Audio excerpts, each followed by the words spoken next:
early in the morning, I stopped. Yes. I go at around 3.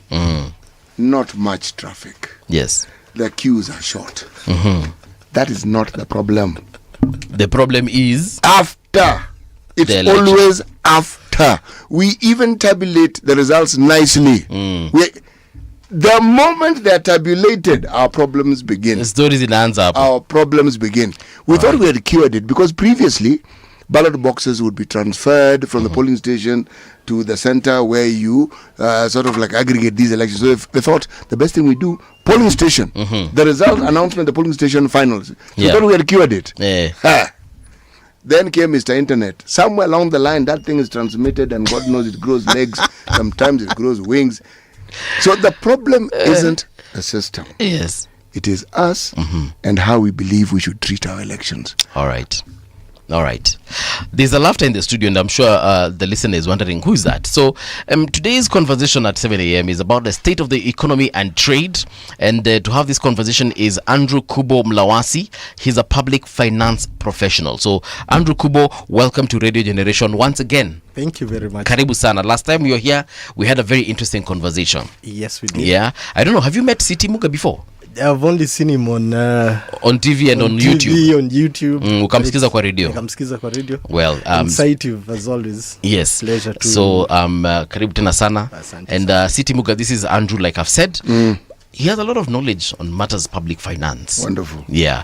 But just so that we can finish the previous conversation. Yes. We're just saying our elections. In your opinion, where do you think the problem is? Before, during, or after the voting? After. I have voted my first I think voting was 2002. That was the first time I ever voted. Okay. And I've voted ever since to the last elections. And quite frankly, I think like City has just put it, it is usually a very calm, it's a social event, if you ask me. And a very pleasant one. And a pleasant one. You get to meet so many people from, all over. You actually will be surprised who is in your polling station. So you even discuss your differences. Exactly. Mkiwa hapo. Yes. But then, after you cast your vote, I think that's where everything goes. All hell breaks loose. And I don't know. I don't want to quote him, but I remember one of the IEBC chairs. It was election body before it became IEBC. ECK, when it was ECK. Exactly. The late Kivuitu. He made some utterances which were not professional, if you ask me. When he said, sema tu kama ilikuwa in public domain, sema. When he said, I do not know what they are doing. You're supposed to be the CEO of that institution. Right. We hold you at the highest regard. I mean, you're supposed to give us credible results. But then when you say, sijui ni nini wanafanya huko nyuma, then you see now we begin to ask questions. You've added fuel to a fire. Exactly. Yes. If you don't know, you've cast aspersions. We were quietly thinking, but now you've confirmed our worst fears. Yes. And actually, when he was unwell and before he completely disappeared from the public domain, he was asked in an interview who won the election, and he actually said, "I don't know." He said, "I don't know." Do you know he was not wrong? Yeah. He actually wasn't wrong. You see, the thing you need to understand about closely contested elections and the system that we have here, it is actually, in reality, difficult to know. The sides who support whoever they support know who they won. They all know they won, okay? But why it is difficult is because of those margins. 200,000 votes in an election. It's a close. That thing it's too close. Yeah, in an election where we have about 15 million voters. Exactly. It's too close. Statistically, it's a very, very small number. It would be a non-issue if we didn't have all the drama that precedes the announcement. Let's look at what happened in this previous one when a certain a third or a fourth of the commissioners just deciding to disown the process. So what does that say about, it is not about the process, It is about how we tabulate and announce the results. And I believe this body, this institution, is that is their mandate. You know, at the end of the day, when I wake up and say I am, I am this profession or this is what I do, yes, there are certain things that are expected from me. And if I work for IBC, then I should be certain when I come in public and say these are our results and I stand by them. But now when you see even within themselves having that division amongst themselves, the commissioners, we beg to now what is not happening between them. But Andrew, if you look at this thing, I am often confused. I'm not confused by the process, but by the complaints. And this is why I'm confused. When we had ECK and moving forward from that point in time, political parties had a say as to who forms the commission. Exactly. They had a say. You are this party, you have a say. Now, somewhere along the line, something goes wrong and you're saying, but you are the people who instituted this process. I mean, what are you telling us? You are the one who chose your people. If you didn't choose well, that's your problem. Yeah. But there's also the understanding that elections in this country are bought. No, I mean, he's been honest. There is an understanding that is what happens. There is How do you explain a situation where somebody wants to be the president of the country and you're told ahead of time that you must have 1 billion shillings? What do you need 1 billion shillings for? Okay, wait. If all if all you are doing is going to tell people what you can do and hoping you'll convince them that you're the right person to do it, what are you talking about 1 billion in terms of the amount of campaign funds you need, or I'm talking about what a presidential election is stipulated to require? What do you need 1 billion shillings for exactly? What? Okay. Interesting. Because I had one of the MPs in one of the podcasts say 1.5 billion is a drop in the ocean when it comes to... Now, that is where they lie to us. 1 billion shillings cannot be a drop in the ocean. True. It cannot be. I will say this from a finance point of view. Yes. 1 billion shillings. Take it to the cancer center in Kenyatta Hospital. Yes. We will do so much in terms of even getting new equipment. And this is just 1 billion. We would offer that chemotherapy for free for close to, if not half a year, a whole year. We can to all that. The current patients that are going through cancer treatment right now. That is how much... that's how much 1 billion can do. It is a lot of money. I want us actually now to start this whole conversation of our economy and trade. Yes. But help me visualize one thing. I can visualize 100,000 Kenya shillings because I've ever held 100,000 Kenya shillings. Yeah. Yes. I can visualize 1 million because all I need to do is multiply that by 10. Help me visualize 1 billion Kenya shillings. Would it fill this room, or is this room too small, our studio? This room is too small. To hold a billion. It is too small. In 1,000 shillings. In 1,000 shillings. Denomination. Yes. So we'd need a room... Slightly bigger. So maybe let's say like 1.5 times bigger. Yes. Okay. About. So now we hear people being arrested and we hear people stealing billions of shillings. Yes. From the coffers. Yes. And sometimes these monies are kept in their homes. So they might not keep 1 billion shillings in their house. I don't know. I could be wrong. Maybe they do. I don't know. But if I was to, because we hear they carry money, in sacks. Someone was arrested also. This person was arrested and DCI or ESC found X amount of money in their homes. Yes. Are they usually in Kenya shillings or dollars? Or a mixture? It's a mixture. And I think what is currently happening is we've taken it to the next level. We don't want to be caught with a sack of money. Yes. So convert it to dollars. So accept your bribe in dollars. Dollars are much less to hide. They're less bulky. Yeah, they're less bulky. So, right. I don't know. It's absurd, to actually have... when you come to my house, yes, and say in my bedroom and find 100 million. Yes. We will not find 100 million in your bedroom.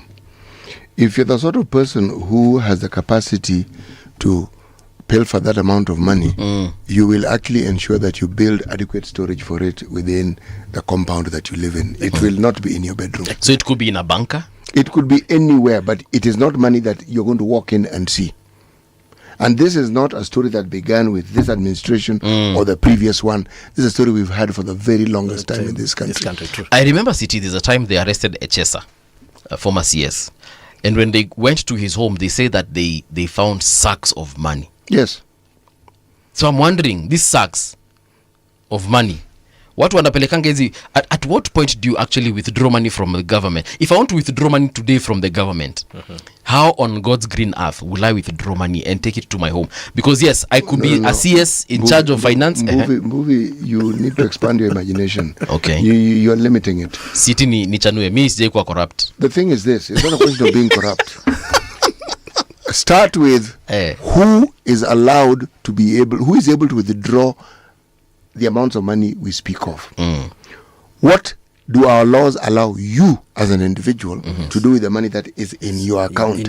Is there a limit as to how much you can withdraw? And what sort of notice do you give? There is a process. You just don't withdraw. 10 bob you can withdraw anytime. Anything beyond a certain limit, there are processes and procedures that have been put in place. Because we hear they have stolen public money. No. So I'm assuming, because that public money has got to be in an account somewhere. Unless there's a place at Central Bank, I just walk in and say, look, I am the CS for health. Give me 100 billion for hospitals in Garissa. It doesn't work like that. Doesn't happen like that. It doesn't work like that. It doesn't work like that. Let's look at it this way. Not so long ago, they brought in they amended how the Banking Act and the limits as to which you can withdraw over the counter. Yes. Right now, it's very difficult for you, even if you say you earn a million bob every month, and you've managed to save, say, 3 million. Yes. Do you know it is very difficult for you to go and say, I want to withdraw 500,000? Okay. It is your money. Yes. But now, like City said, You have to give reason. Yes, you have to give reason. But it looks like niko na mjengo, mafundi wanangojea pesa yao. Give us the invoices that you're going to pay. You need to demonstrate. Yes. Okay? Yes. Even if money is coming into your account, you need to demonstrate where that money is actually coming from. That much I know. And there's a pattern that they need to see, and that is already pre-explained. So they even know you are withdrawing money to do A, B, C, D. And it's your money. It's your money. So I want to withdraw this 500,000 because I want to take myself, my 3 wives, and our children for swimming. Yes. That's so why nipateni half a million yangu. That's why they'll tell you do an RTGS. Bwana mnanisumbua. No, it isn't that. Remember, the laws that were put in place were supposed to guard against money laundering. Yes. Okay? Yes. And the money laundering was against the background of terrorism that was being financed through the movement of money in many places without due diligence being done and without checks and balances. This is the whole point. It isn't a Kenyan thing. It was an international thing that now was imposed on us, and that's where the limits were set. For instance, you cannot transfer more than $10,000, something on that sort. 99999. Same with withdrawing $1 million. 999. But you get to $1 million, you have to explain. Yes. Same way, you cannot walk into, say, you cannot travel to the UK with $10,000. You'll have to explain. Yes. This money in cash. You can't explain. You have to explain. Why are you carrying so much money? Yes. Whereas you could have that money in an account and you have a card. Yes, you use. Yeah. So you have a debit card or a credit card. Yes, that's my 10,000. And you can. Mm. The point is this. Everything we're discussing segues into this discussion we are having now. Right. The effect that this cash has on the economy, because it then becomes a cash economy. Okay? Exactly. Remember, the beauty of cash is its traceability. Yep. You have to infer the amount. If I have money and you've paid me in cash, it's only you and I who know you've paid me in cash. Correct. Okay. Correct. The only time there's evidence of my having the money is if I spend it. And if I spend it in small amounts, you'll never notice. It's when there's what we call conspicuous consumption that you are able to notice, and that's where the big cars come in. Yes. There was another situation that happened a couple of months ago where Machakos governor, it was rumored that Honorable Wavinya Ndeti alishikwa Dubai, ama alipatikana Dubai. I don't know. Is she not allowed to go to Dubai? No. What I'm trying to say is, so I don't know whether it was verified or unverified, but apparently she had over 500 million Kenya shillings in her possession. Yes. So I do not know. Is it easy to just get onto a flight to Dubai with over 500 million Kenya shillings? Let me ask you, whether in dollars or otherwise. Movie. Leave here, Yes. go to any place within the country where there are flights. Yes.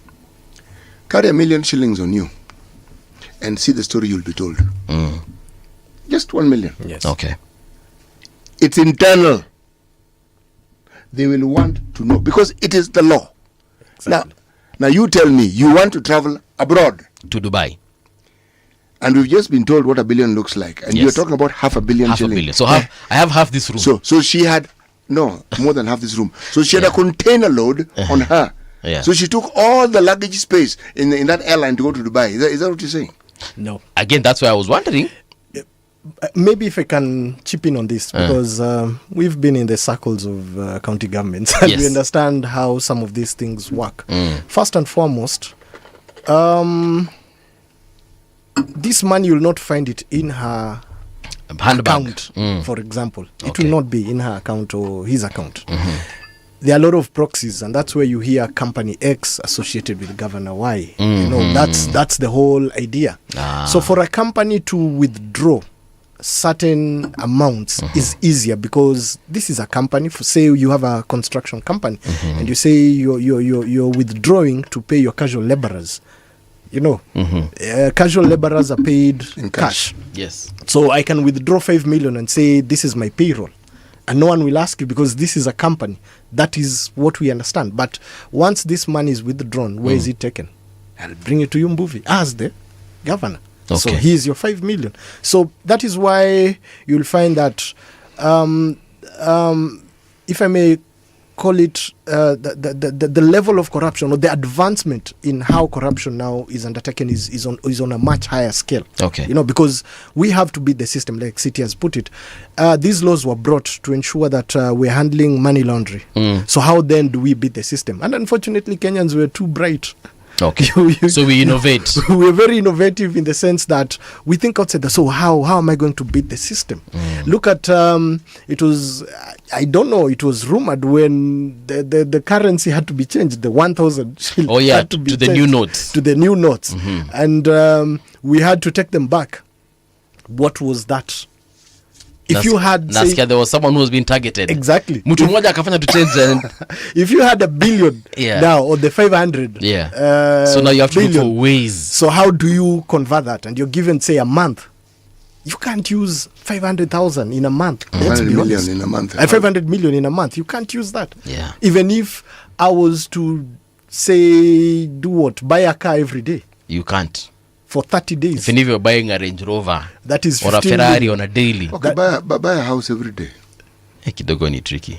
No. Unless you buy one house worth 500,000. No, Half a 200, billion, sorry. 200 million, say, Runda, 200 million. Yes. But how many will you buy? You know, the thing is this. The real discussion around money and its flight, because in my opinion, that's Yes. what the problem is. It has a very direct effect on our economy. If money goes the route it shouldn't go within the economy, and it stays within the economy, it circulates. Because it will be spent locally. Yes, And that can even spur growth and development. exactly. The moment it leaves, everything it could do internally also leaves with it. It doesn't benefit us. All And those yet that money opportunities, is yeah. generated locally. Yeah. That's So what the you've problem taken, is. but you've not given back. Yes.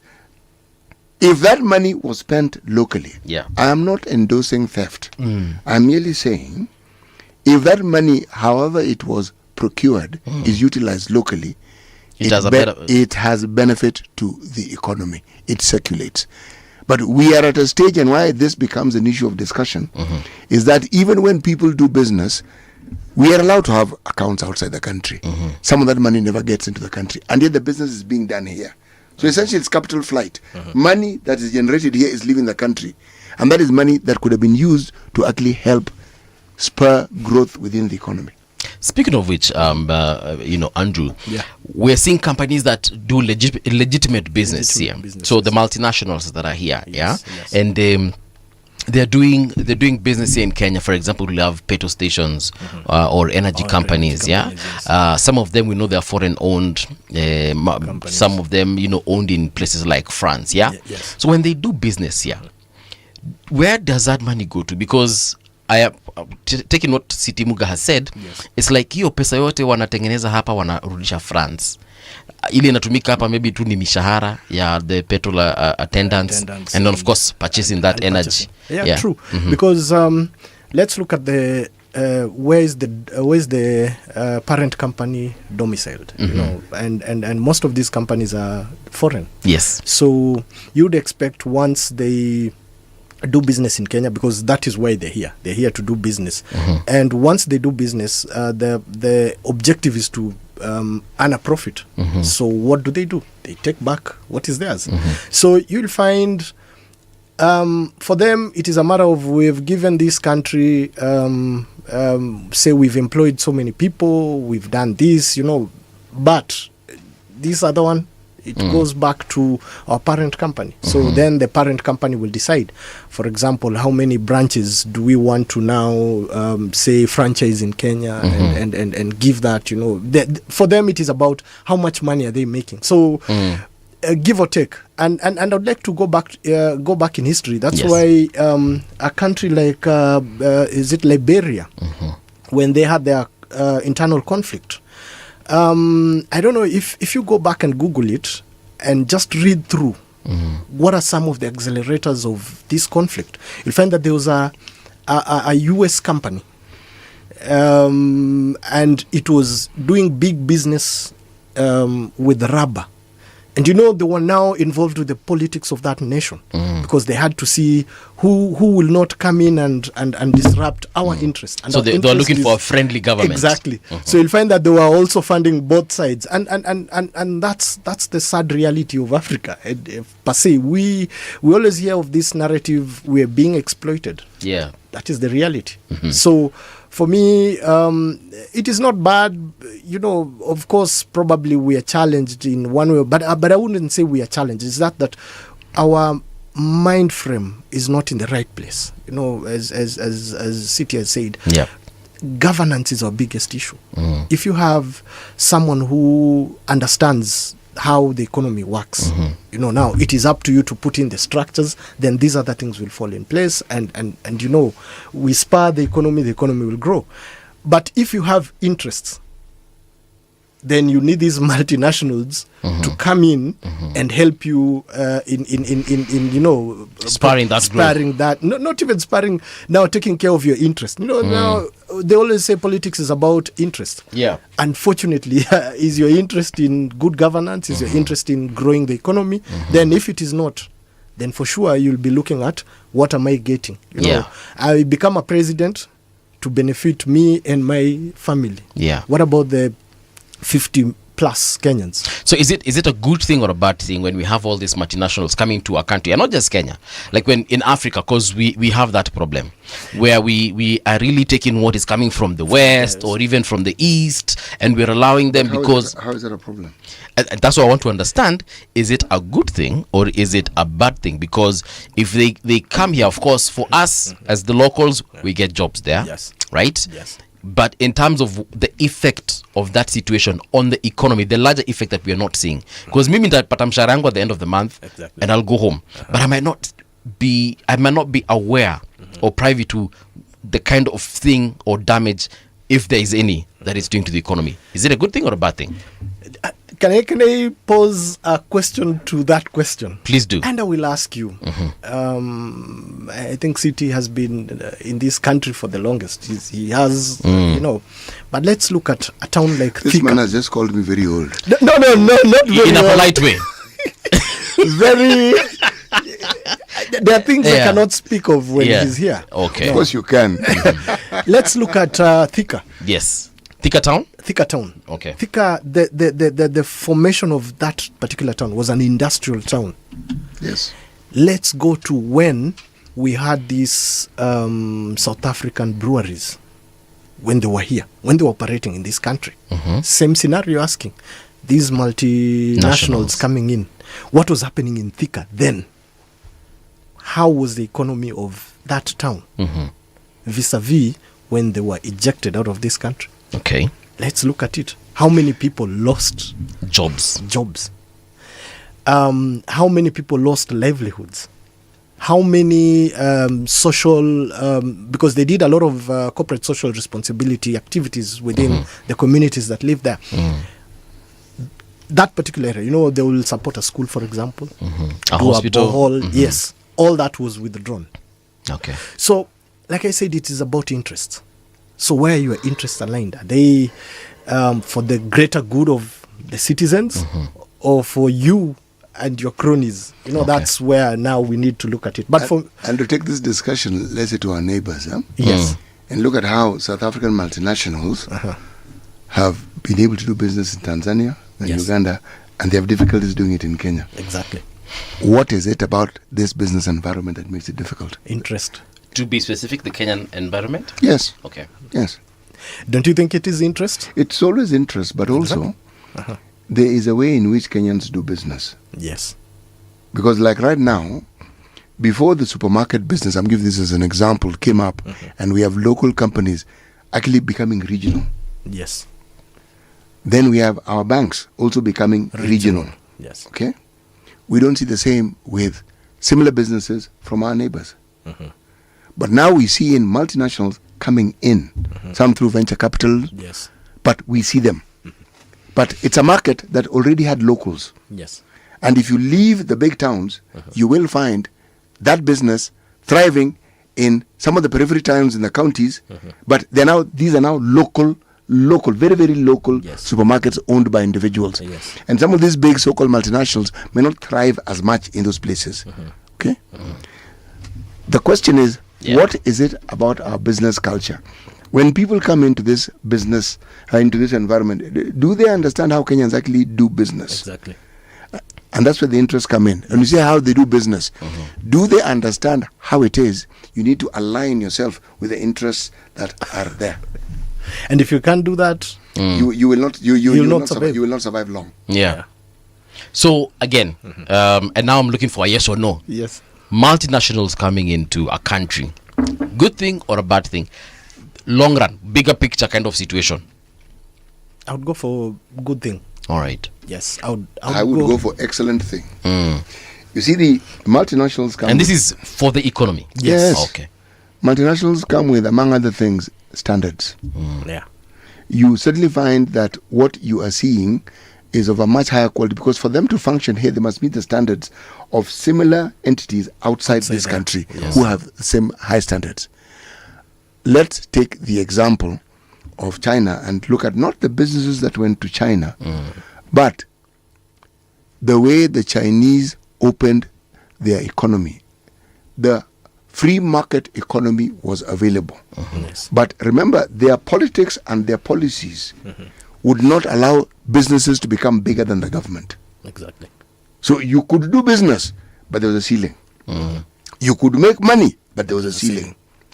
The problem that you now see in America is the complete opposite, where businesses have grown to the point where they're even more powerful than the government. That's the problem. Or should I say individuals? Yeah. That's the problem. And if you look at multinationals, many of the multinationals that went to China to do business were American. Yes. It was the movement that laid the foundation for this particular president coming in with an mantra that their jobs were being taken abroad. That's a completely different story for a completely different day. Exactly. But the truth of the matter is this. Yep. The moment you're talking about international trade, you're talking about competition. The moment you talk about competition, my friend, the things that people look for have nothing to do with where it is that you are. It's where we can get the best return for our money. Exactly. As simple as that. Yes. At reasonable cost. Yes. Let's not forget that. Yes. Reasonable cost, because why I bring in the aspect of cost. What is the cost of doing business in Kenya? You need let's go I hear them saying it's too expensive, and this is for both locals and whatever foreigners. electricity, for example. Why should it be too costly for you at the end of the day, when you look at your overheads, a third of it is electricity. So what are you saying? So that's why I wanted to bring in the element of the cost of doing business in the country as well. Is it favorable? That's why probably, yes, we've seen multinationals and all these coming in, but they just operate for a certain period, then they move out. So when we say that, okay, fine, the business environment in Kenya is expensive, even setting up the company in kazi mingi. We are comparing it to where, for example? Is it easier to set up a company in a place like South Africa, Egypt, Senegal? Is it easier to set up a company in Brazil as opposed to Kenya? Yes. Yeah, it is. Simple question, simple answer. Yeah. Yes. It is. Why are you going to South Africa? Tanzania, Uganda, Somalia. It's easier. It's easier. Look at even Rwanda. Easier. Is it because of our permits, licenses, or just the cost in terms of permit yetu is 10 times expensive than the one in Rwanda? We fragmented the whole process of permits. You have single business permit, you have this other permit. You have to get one from the county government. Yes, you have to get these, all these. The process of getting that one single permit. It's prohibitive. Even if it didn't cost as much, just the process, the legwork involved, yes, you'll give up. You'll give up. So how are we treating, even our own local SMEs, the young men here? Brilliant ideas, I'll tell you. When I've had the opportunity to have a chat with students from Kenyatta University, Jomo Kenyatta, brilliant. They have ideas. But the question is, how do we tap these ideas and just give them life? So when you look at the requirements, my friend, I don't know, City would tell us that there's this thing called Kenya Industrial Estate. Kenya Industrial Estate was ideally formed to help SMEs and medium, let's go and look at the blueprint. And it actually worked. It worked for a certain period. Until it was interfered with. Exactly. Do you know KIE have go-downs in industrial area, which should have been hubs where I have this idea, I do not have capital, I cannot get rent, for example. So you're told, KIE will tell you, fill this form, we'll give you space at a reduced price, and we'll also give you a loan at a reduced price. Okay. And we'll give you the technical expertise to run this business. What happened to those go-downs? They are now private properties. Okay. Let's be honest. It is. They are private property. Yes. But the carnage began earlier. Yeah. The structure began this way. KIE came long after ICDC. Yes. They used to benchmark. It's not a lie. They came here, they saw. We actually had the legal structure, and then we had evidence of structures within government that was supposed to enable the development of industries. Let me give you an example. Uchumi, it was commercial. It was Industrial and Commercial Development Corporation, isn't it? Okay? Yes. Now, the commercial was Uchumi. Kenatco, Uchumi. Uchumi, commercial. I'm throwing in the word so that you understand the commercial element was taken care of. Yep. They invested in the hotel and service industry. Africa Tours and Hotels. And you found them in the lodges in the game parks. You found hotels around the country. People here of Kakamega Golf, that was it. Yes. Kericho Tea Hotel, that was it. Mombasa, they had hotels. Yeah. Mombasa Beach Hotel. Mombasa Beach, we have Kilaguni. Kenya Beach, Kilaguni. Yeah. They were very many. And they kept growing. How it is that the properties of ICD suddenly became the properties of individuals who had been CEO of ICDC is a discussion for another day. And the name, you remember the conflict of the name? ICDC and ICDCI. ICDC and ICDCI. Now, suddenly, Uchumi, who are in the business of retailing, suddenly became buyers of land and developers. That was not their primary business. Nakumat, alongside it, came after them. Nakumat used to sell hardware. Correct. Hardware. They grew. they understood retailing to its final, to this nth. Yeah. They would lease the go down. They would lease the shelves. They would lease the equipment. They leased it. Everything. They didn't, the initial goods that they sold, they brought in. After that, people would bring it in. Yeah. They would give you a guarantee that you'd be paid in X number of days, and they paid you. So a lot of people made money by simply, they were essentially an outlet. You could go to Nakumat. This week, certain things are there this month. The next month, they're not there. Somebody else has brought in a new consignment of things. That's why they're able to expand. That's why I found them in Mbarara, Western Uganda. I was wondering. You need to tell me, Nakumat iko Mbarara. Mbarara is not around the corner. It's really far. It's far. They understood it. The institution where they took the leaf of this business from kept going down. Yes. So you have to ask, what do you mean? They started this thing, they understood it, they knew it. Is it because they plundered these particular institutions? Yes. KIE. Yes. Let's I was just looking at it and just, some of us, we just love to read and look at how this country would have been. Yep. We are talking of Hustler Fund. It should not be there if KIE is working. There has to be a supporting structure that Exactly. makes it possible. So even if you get the money, you know where you can go so that your expertise can be fine-tuned to actually create a business. Yes. Let's just go to Hustler Fund for a second because you've now brought it up. Yes. Hustler Fund was launched immediately President Ruto became president, right? That was very illegal. Really? That was very illegal. Okay. How do you come up with an idea overnight? Funds in this country, legally, the Public Finance Management Act clearly states how a fund is established. Yeah. Was there public participation? We had this discussion the last time, and I told But you about. he had promised it during campaigns. It doesn't matter. It doesn't matter. The legal. No, I'm not excusing the illegality of it. I'm just saying the same way not President Ruto, but Kibaki said free primary education. And I remember shule zilifunguliwa hivi kama watoto wameenda shule. That's a policy. Yeah. You remember. So it's different from setting up this fund. A fund. It's totally different because this fund in this country, let no one lie to you. If you create a fund, you are definitely taking money from the consolidated fund. All the taxes we collect are put in that consolidated fund. So this particular Hustler Fund should be borrowing from, we have a legal mechanism that allows it to take money from the consolidated fund, put it into this now the Hustler Fund, and then how are these loans being disbursed? There has to be a structure, and that's why I go back to KIE. KIE has all that. Now, when you come in and say Hustler Fund, Yes.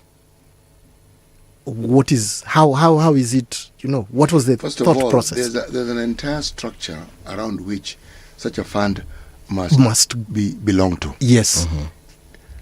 Apart from the legalese that he's speaking of, Right. you will need a board.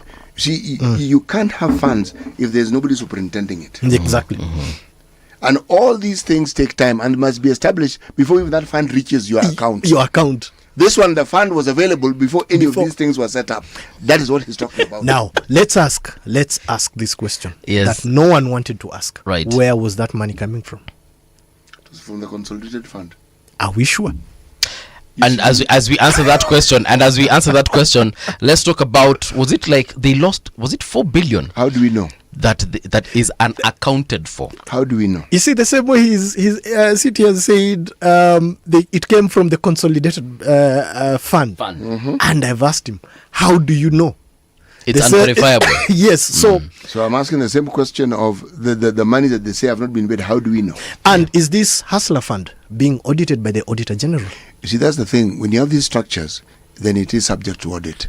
So if you don't have them, then how are you going to go about the process of auditing? And then, if something fails, because in my opinion, Hustler Fund failed. Yes. Yet they have refunded it with an extra 6 billion.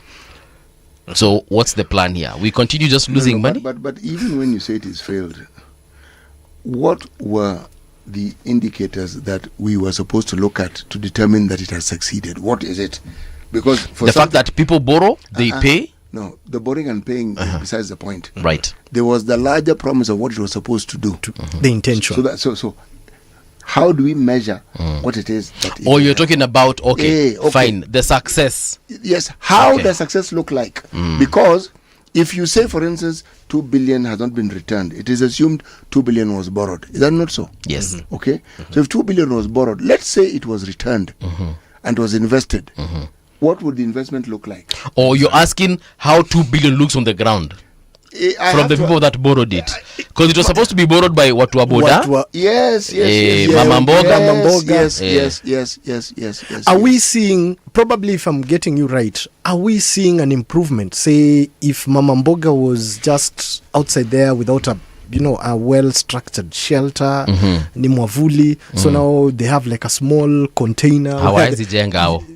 Mama Mboga umwekea container. So that's why we're saying this fund, when it was established, what was it meant to cure? What was the objective behind it? Politically, there were pronouncements made, okay? But money without a structure that can actually be audited. Exactly. They can throw around all the figures they want, but the same question arises. Okay, how do you know that what you're saying is actually what is the truth or represents the truth? Yeah. Please remember. Yes. And he asked a very pertinent question.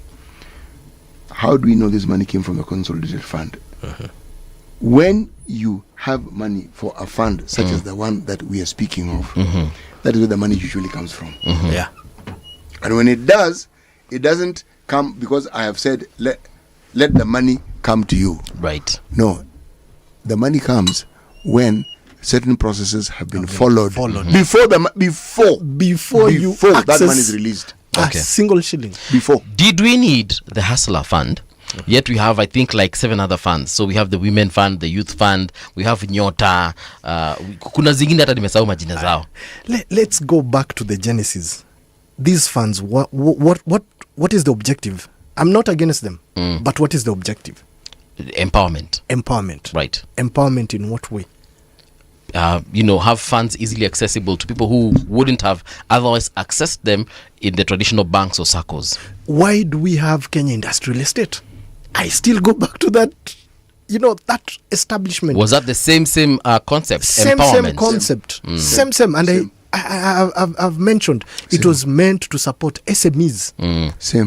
Same thing. So KIE with a structure. Yes. That's where now we honestly have to be honest about some of these things. What was the structure of KIE? For the sake of the Gen Z who's listening right now, KIE, was it going to help or can it help this Boda guy? KIE, Mama Mboga, KIE, Cobbler. Yes. Are we looking at those individuals accessing KIE and the benefits of KIE? My friend, those are the very people who are targeted. Exactly. The very people. You want to be in the business of mending clothes. They will enable you to get one machine. Yes. Not two. Just one. They'll enable you. Because they hope with that one you can grow. And if you don't have the money, it is fine. They'll give you a room within the estate. That's what's called an estate. Where you can start your business. And there will be people who have similar businesses. They'll find a market for you.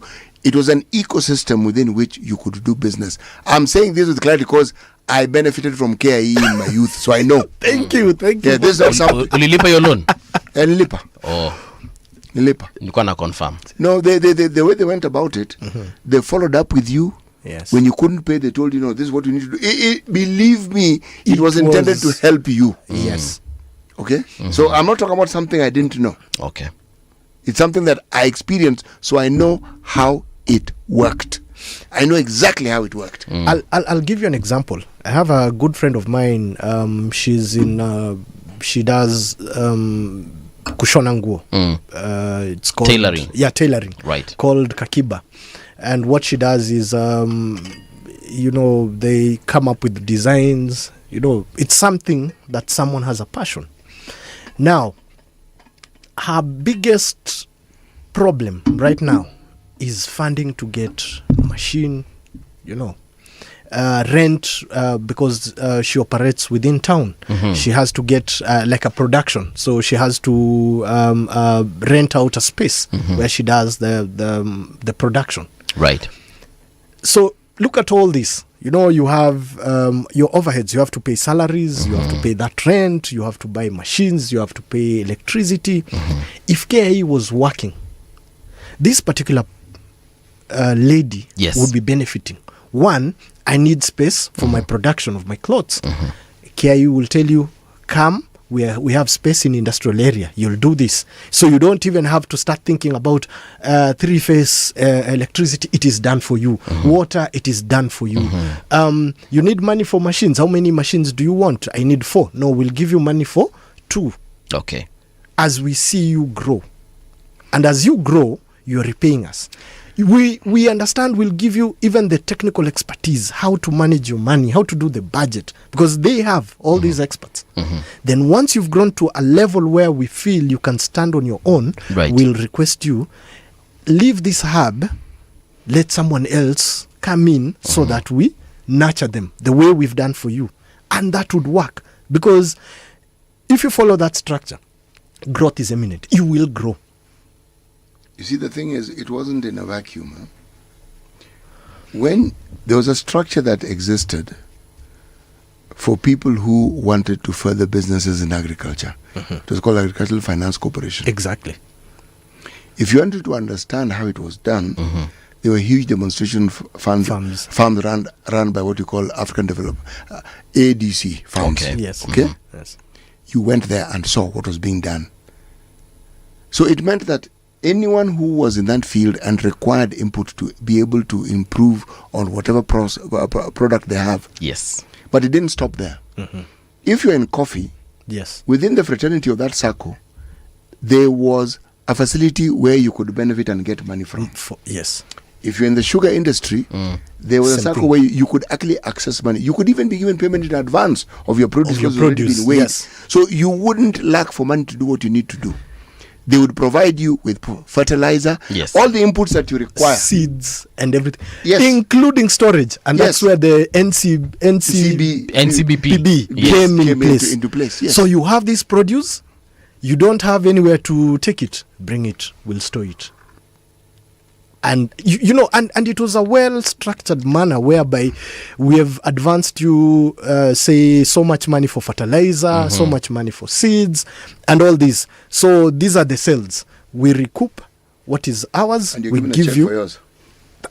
That system works. And believe me, many people who are in the settlement schemes and who are paying for that land, it is through the process of this business that they allowed you to pay for your land, meaning you had paid a deposit for this land. Yes. The farming, the input as you start is given to you by the factory. Yes. Over time, they will deduct the inputs, they'll deduct a portion of what is supposed to pay in the loan. And you actually end up owning that property. Many people own property exactly that way. So what I'm hearing is that since before some governments came into power, things were good. Things were working. Systems were perfect, for lack of a better word. But they worked. All right. So, at what point then, in your opinion, did the rain start beating us? To the point whereby we have all these other funds that have been set up illegally. We have all these individuals heading corporations, stealing money from those corporations, even opening rival corporations to rival a government corporation. Yet they still worked in that government corporation. Like, at what point did the rain start beating us? Structural adjustment program, to be precise. That is my view. Because up until the World Bank and their cronies came visiting and started telling us how to run our business. This is how, exactly. That is when the rain started beating us. Because they felt that the system we had represented what you call big government, where government owns houses, government is running this. They were of the opinion that we should divest. We should now start selling property. My friend, that opened a huge Pandora's box. Huge.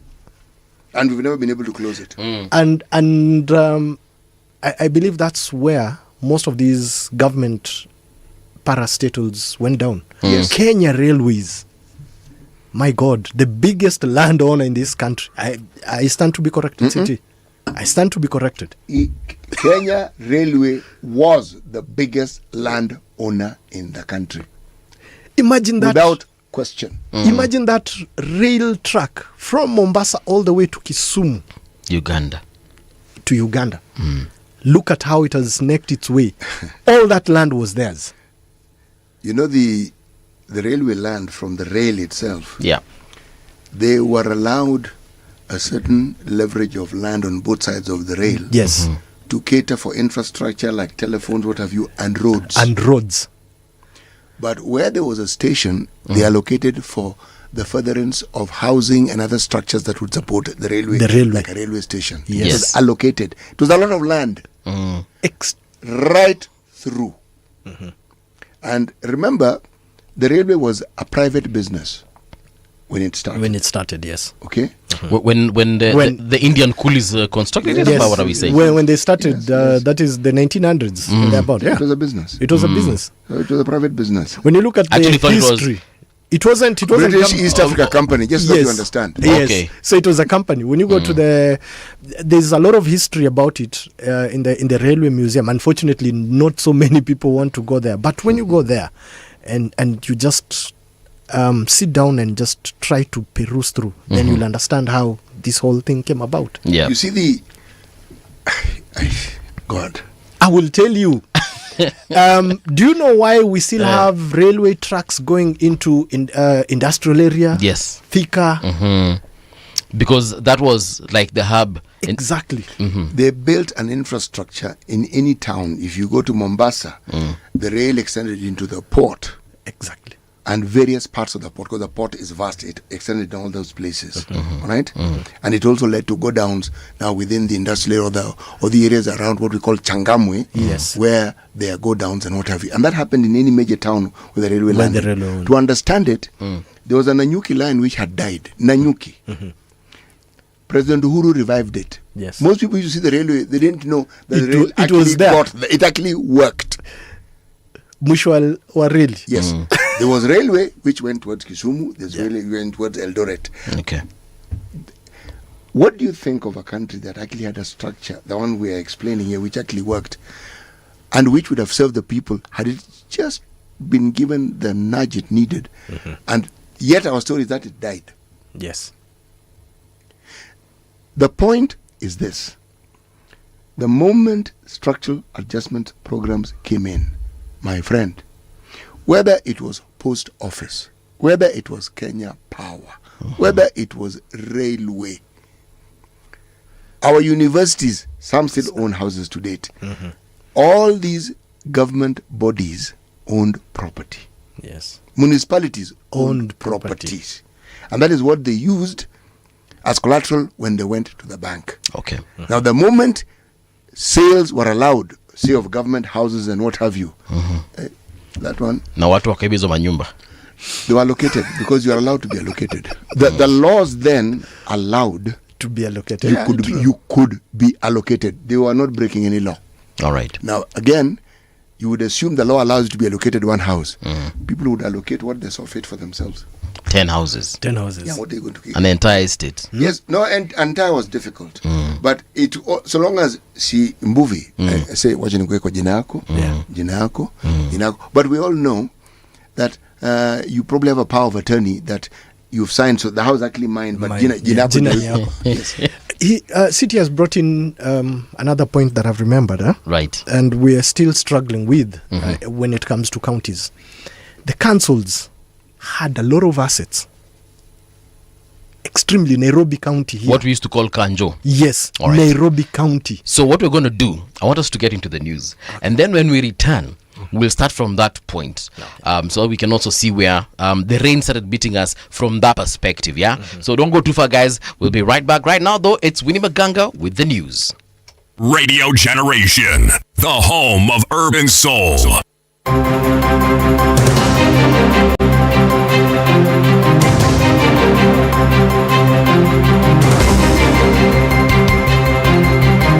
This is the Radio Generation News. Good morning, I'm Winnie Maganga. Austin Odhiambo scored the all-important goal as Harambee Stars clipped DR Congo 1-0 on Sunday at the Kasarani Stadium. The win means they kicked off the African Nations Championship on a positive note. The triumph not only met a crucial 3 points for the Benny McCarthy coached side, but ensured the players earn 1 million shillings each as promised by President William Ruto. Coach Benny McCarthy said it was a great initiative from the president to offer the players huge incentives. For me, it was all about winning football matches. When you win football matches, you get greatly rewarded. So I think it was a great initiative from President Ruto to come in and motivate the boys and give them such huge incentive, because when you look at it, it can be life-changing for many of these players because they are local-based.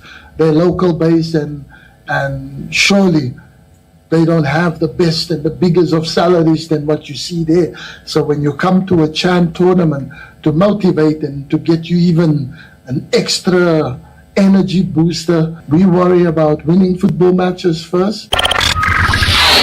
Public Service Cabinet Secretary Geoffrey Ruku has urged all public servants to wear the Harambee Stars jersey in their offices throughout the month of August. He says this will be a show of support to the national team, Harambee Stars, as Kenya hosts the African Nations Championship. And so that we can be able to support our national team, Harambee Stars, mimi naomba wafanyikazi wote wa serikali, all the public servants across the Republic of Kenya, to support our team, to be patriotic in supporting our national team, the Harambee Stars. And we can support them. We can support our team for this month of August kama tutaweza kuwa tunafaa ile jersey ya Harambee Stars katika maofisi yetu kwa hii mwezi ya August ama ya 8. Stars opened their CHAN campaign against DR Congo on Sunday on a winning note after a 1-0 win at the Kasarani Stadium. Nairobi City County has announced a renewed crackdown on illegal garbage dumping in pipeline area, with stern warnings issued to both landlords and tenants. Speaking on Sunday, August 3rd, Chief Officer for Environment Geoffrey Musiria confirmed that the county will resume a major cleanup operation in pipeline, including repairs to damaged roads, section caused by indiscriminate waste disposal and wastewater discharge. He expressed frustration at the inaction of landlords, accusing them of ignoring repeated warnings as their tenants continue to dispose of water improperly. Orange Democratic Movement Secretary General Edwin Sifuna says he will quit the party if it decides to back President William Ruto's re-election bid in 2027. Speaking on Sunday during a function in Saboti, Trans Nzoia County, Sifuna asserted that political allegiance must not come at the cost of personal principles. The Nairobi senator appeared to be responding to criticism that has painted him as a party dissenter for consistently criticizing the Kenya Kwanza administration. This even as some top ODM leaders warm up to President William Ruto and a so-called broad-based government framework. Nimesikia wakisema rafiki yangu Jared Okello hapo tayari kusoma hiyo mambo, ati yako na kizungu mingi kushinda Sifuna, ati anaongea ile ya mapua, alisoma Uingereza. Ndugu yangu Jared Okello, kuwa tayari wakati wowote hapo unataka kufanya kazi Sifuna anafanya, uko ukae tayari. Siku ile watasema. The Palestine Red Crescent Society has accused Israeli forces of attacking its headquarters in Gaza Strip, killing one worker and injuring 3 others. The humanitarian organization said the attack sparked a fire in the building early on Sunday. Describing the overnight attack on the facility in the southern city of Khan Yunis as deliberate, the PRCS said its headquarters location was well known to the Israeli military and was clearly marked with a protective red emblem. The Israeli Defense Forces told the BBC it was reviewing the claim. And that's the truth on Radio Generation. Good morning, I'm Winnie Maganga.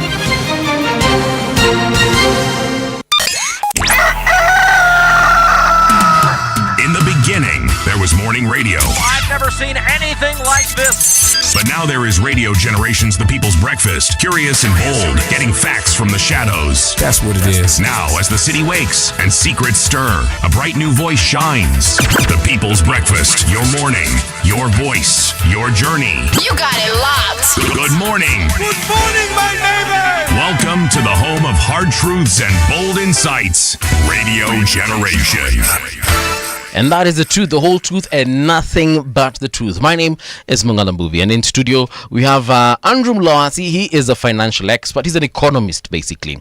Na tuko naye City Muga hapa kwenye studio. And in the last hour, we were having this conversation around economy and the trade, or rather the state of the economy in Kenya, and where the rain started beating us. Because a couple of decades ago, a little over, maybe 3 decades ago, things were really looking good, and the future was looking bright.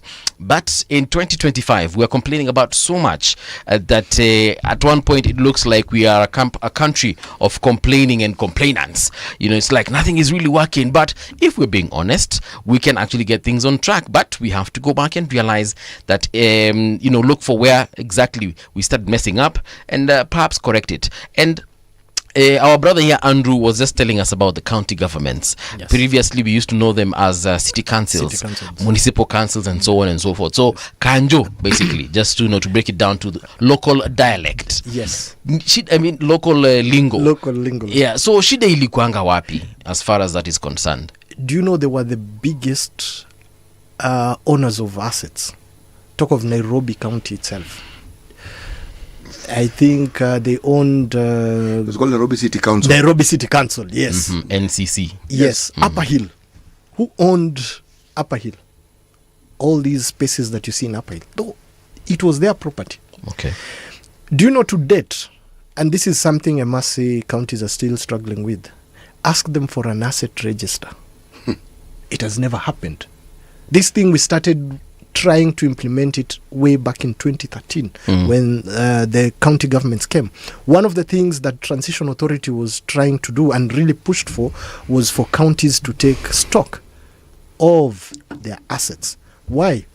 City has mentioned that this was what would help us when we're in need of say money, we are the things we're facing now, the cash crunch, would go to a bank and say, we have this estate, because I come from Taita Taveta and we have a whole estate there.